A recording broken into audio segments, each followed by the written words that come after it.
नमस्ते दोस्तों, welcome my YouTube channel साची टीटी सेंटर।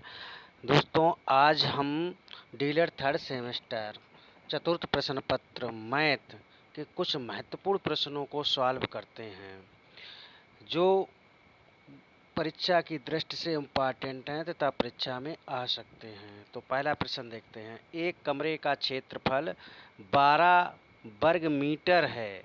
यदि इसकी ऊंचाई 4 मीटर है तो कमरे का आयतन बताइए। तो दोस्तों, कमरे का आयतन पूछा गया है। आप जानते हो कमरे का क्षेत्रफल दिया गया है 12 सेंटीमीटर। मुझे पूछ दिया है कमरे का क्षेत्रफल, कमरे का आयतन। तो होता क्या है, बहुत ही आसान सूत्र है। कमरे का आयतन बराबर कमरे का आयतन अगर मुझे निकालना है तो कुछ नहीं करना है, बस आराम से कमरे का क्षेत्रफल गुणे ऊंचाई। क्षेत्रफल में क्या करेंगे, हम गुणा कर देंगे ऊंचाई का। ठीक है फ्रेंड्स, तो क्या होगा भाई, 12 गुणे 4, 12 चौकू 48, 48 आ गया मीटर क्यूब। लग गया सवाल, बहुत ही आसान है। फिर से देख लीजिए, कमरे का क्षेत्रफल 12 वर्ग मीटर है। यदि इसकी ऊंचाई 4 मीटर हो तो कमरे का आयतन बताओ। तो कमरे का आयतन बराबर क्षेत्रफल गुणे ऊंचाई, ये सूत्र होता है। इसमें हमने वैल्यू कर रख दी, 12 लिख दिए क्षेत्रफल की जगह, ऊंचाई 4 दी गई तो 4 लिख दिया, बराबर 12 चौक 48। इस तरीके से हमारा सवाल लग गया भाई। अब देखते हैं हम नेक्स्ट सवाल। सवाल है, यदि समुच्चय ए बराबर 2, 3, 4, 5 और बी बराबर 4, 5, 6, 8 है तो ए इंटरसेक्शन वी की वैल्यू ज्ञात करनी है। ए इंटरसेक्शन वी की वैल्यू ज्ञात मुझे करनी है। ये चिन्ह ऐसे बनेगा भाई, ए इंटरसेक्शन वी की वैल्यू ज्ञात करनी है। तो ए बराबर दिया गया है 2, 3, 4, 5। तो ये हम लिख लेंगे, ए बराबर चाहो तो लिख लो या फिर दिए गया है। तो ज़्यादा टाइम ना वेस्ट करते हुए हम सवाल को लगाते हैं। ए इंटरसेक्शन बी बराबर हो जाएगा आपका। ये देखते हैं, जो चीज़ दी गई है उसमें हम क्या करेंगे भाई, उसे हम चेक करेंगे, और जो चीज़ कॉमन होगी वो इंटरसेक्शन होती है। देखिए इसमें क्या कॉमन है, देखिए भाई ध्यान से, एक 5 कॉमन है और 4 कॉमन है, 4 कॉमन है और 5 कॉमन है, जो दोनों में है। यही वैल्यू इसकी हो जाएगी 4, 5। यही इसका आंसर आ जाएगा भाई, यही क्या होगा, आंसर आ जाएगा। यही इसका आंसर है दोस्तों। आगे देखते हैं हम।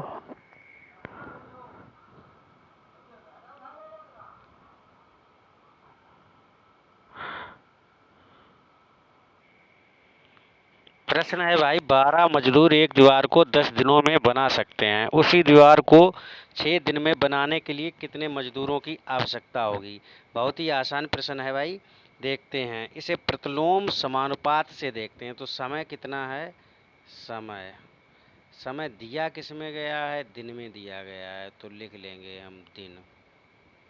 इसके बाद मजदूरों की संख्या देखते हैं, मजदूरों की संख्या, या केवल मजदूर लिख देते हैं, मजदूर।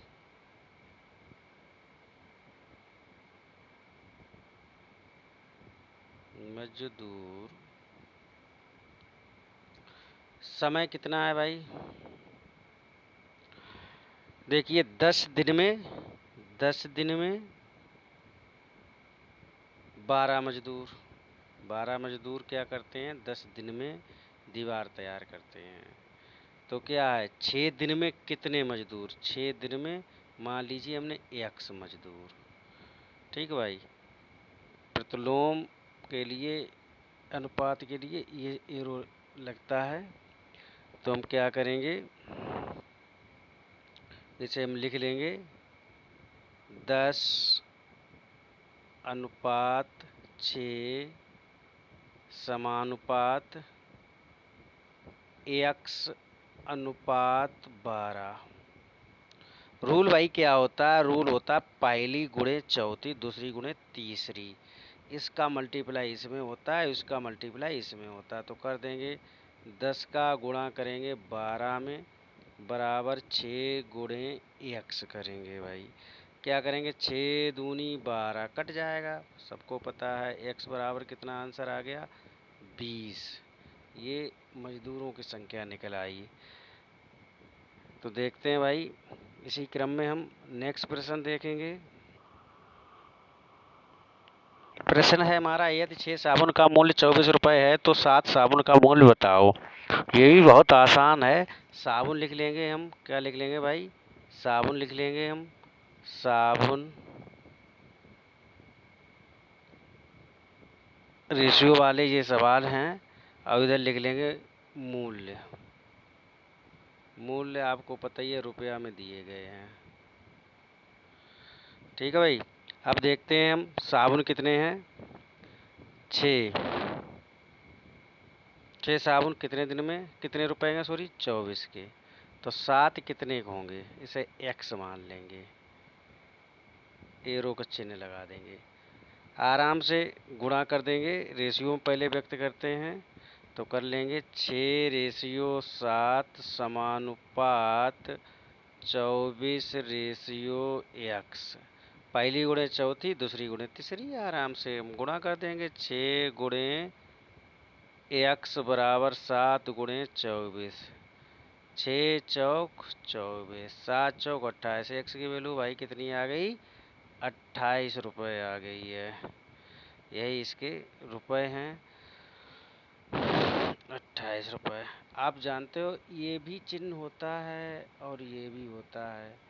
ये जो चिन्ह पहले बना तो वो अंतर्राष्ट्रीय चिन्ह है, और ये हमारा इंडिया वाला चिन्ह है।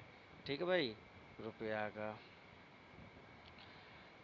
तो हम इस सवाल को सॉल्व करने के बाद अगला सवाल देखते हैं भाई। देखते हैं अगला सवाल क्या। अगला प्रश्न है भाई, 6 मजदूर एक कमरा 7 दिन में बना सकते हैं, 21 मजदूर उसे कितने दिनों में बनाएंगे। बहुत ही आसान है सवाल। तो मजदूर बराबर हम लिख लेंगे, क्या लिख लेंगे भाई, मजदूर बराबर मजदूर लिख लेंगे। और हम लिख लेंगे दिन लिख लेंगे या समय लिख दो, चलो कोई दिक्कत नहीं, समय लिख देंगे। ब्रेक में लिख लो दिन। मजदूर कितने हैं, 6 हैं। दिन कितने लगते हैं, 7। 21 मजदूरों को कितने लगेंगे, x।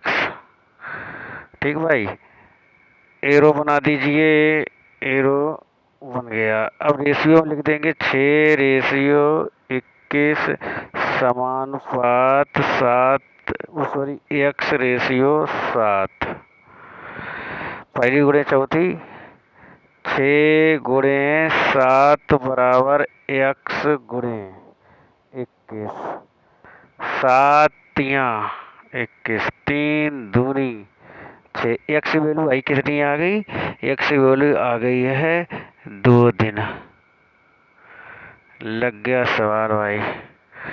अब इसी क्रम में हम देखते हैं आगे, प्रश्न इसी का है, उसे हम देखते हैं। अगला प्रश्न है, देखिए भाई, एक रेलगाड़ी 2 घंटे में 120 किलोमीटर दूरी तय करती है। उसी चाल से वह 5 घंटे में कितनी दूरी तय करेगी। बहुत ही आसान ये भी है। समय लिख लेंगे हम, समय घंटा में है तो घंटा। दूरी लिख लेंगे भाई, दूरी किस में है, किलोमीटर में है, किलोमीटर में। इसे हम लिख देंगे घंटे में, लिख देंगे तो ज़्यादा थोड़ा समझ में आएगा भाई आपके। घंटे में नहीं समझ में आएगा, अब की बार दोबारा देखते हैं। देखते हैं समय, घंटे में। समय किस में भाई, घंटे में। दूरी किलोमीटर में, किलोमीटर समय कितना दिया गया है, 2 घंटे, कितना 120, फिर भाई 5, कितना x मान लेते हैं, क्या करते हैं 2/5 समानुपात 120 गुणे x, पहली गुणे चौथी, सॉरी यहाँ पर हम रेशियो लगा देंगे, रेशियो x, पहली गुणे चौथी लगाएंगे, 2 का गुणा करेंगे x में, 2 गुणे x इजकल टू 120 गुणे 5, काट दीजिए भाई, 2 से काट दीजिए, जब 2 से कटेगा तो कितना आ जाएगा, 60 आ जाएगा, 6 पंजे 30, तो x बराबर कितना हो जाएगा 300 किलोमीटर, यही इसका आंसर आ गया। तो हम उम्मीद करते हैं ये वीडियो आपको अच्छा लगा होगा, इससे कुछ प्रश्न आपके परीक्षा में आ सकते हैं। तो thanks for watching this video. अगर वीडियो अच्छा लगा हो तो आप कमेंट करके अवश्य हमें बताएं।